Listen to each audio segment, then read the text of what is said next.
Salama daholo andondray raha ho resantsika ny mahakasika ny fanehoan-kevitry ny Naivo Raholdina amin'izao olana izay mahazo ny orinasa Jirama amin'izao ankehitriny izao ary mampitaraina ny be sy ny maro moa izany olana izay mahazo ny orinasa Jirama izany satria misy fiantraikany amin'ny vahoaka rehetra izay mpanjifa an'izany herinaratra ny orinasa Jirama izany amin'izao fotoana izao.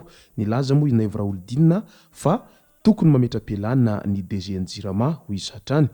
Ka izay no fakafakaina amintsika atao anatin'ity vidéo ity ka manasantsika rehetra anaraka an'ity vidéo ity hatramin'ny farany. Aza dino ny milaiky ny vidéontsika ary tsarova hatrany ny miabony amin'ny sainantsika mba hahafahanareo manaraka tsy tapaka ny vidéo zay lefa any amin'ny sisy tamatagasy toy izao ny fanaovana azy. Tsy ampendrely isika fa avy hatrany tonga dia vavany ndao ary. Fa milohany idirantsika amin'izay pitsopitso ny mahakasika ny fanehoan-kevitry ny Naivo Raholdina izay dia ndao aloha ho fantarantsika ireto tsara ho fantatra manaraka ireto. Any amin'ny lalam-pirenena faharoa iny camion lehibe iray izay tradoza ao Marovolavo ka mampitsoka tanteraka ny famoivizana nanomboka ny Alahady 4 Aogositra tokony ho tamin'ny 7 alina ary hatramin'ny Alatsinainy dia mbola nihitsoka foana izay famoivizana izay.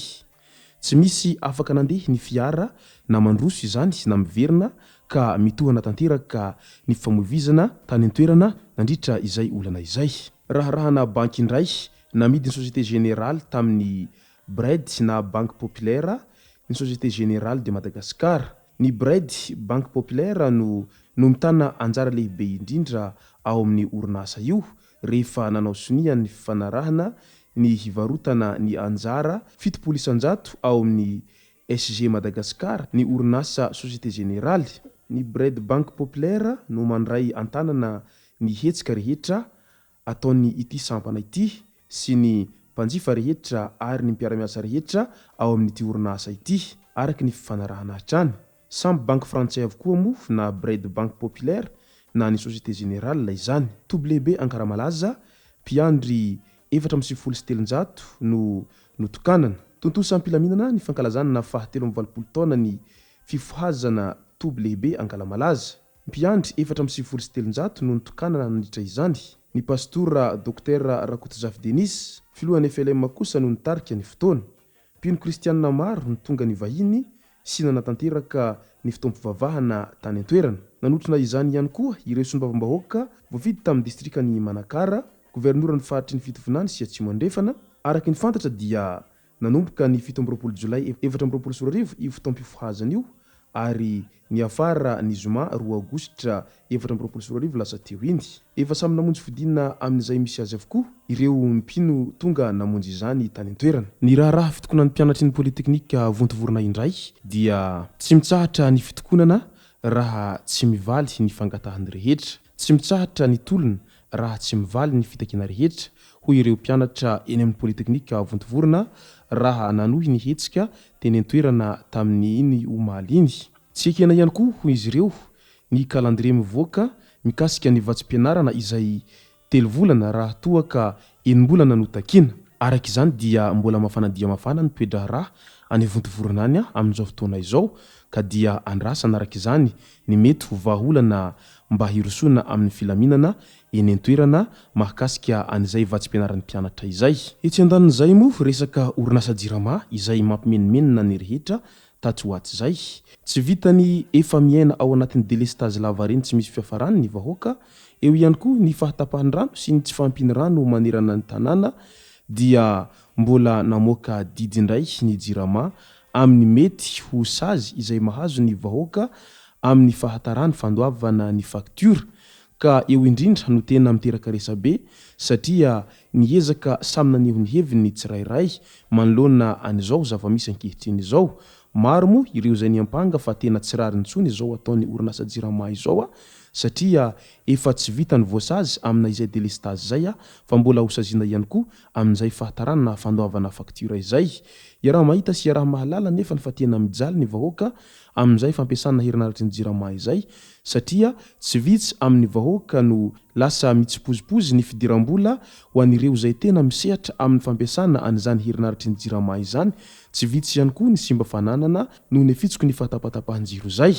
Ka teo indrindra no nahatonga ny tsirairay samy naneho ny hevitra nilaza manao hoe tsy nitolotra no hatsaraina fa sazy no harangaranga ny orinasa jirama ho an'ny malagasy. Tsy ny famahana ny olan'ny mpanjifa no ataony orinasa jirama fa ny famotehana tsikelikely ny voaka malagasy ihany koa. Nanaitra ny maro ny fanambarana izay fanasaziana nataony orinasa jirama ny zoma lasa teo iny ho an'ireo izay tara fandoavana ny vidin-jiro.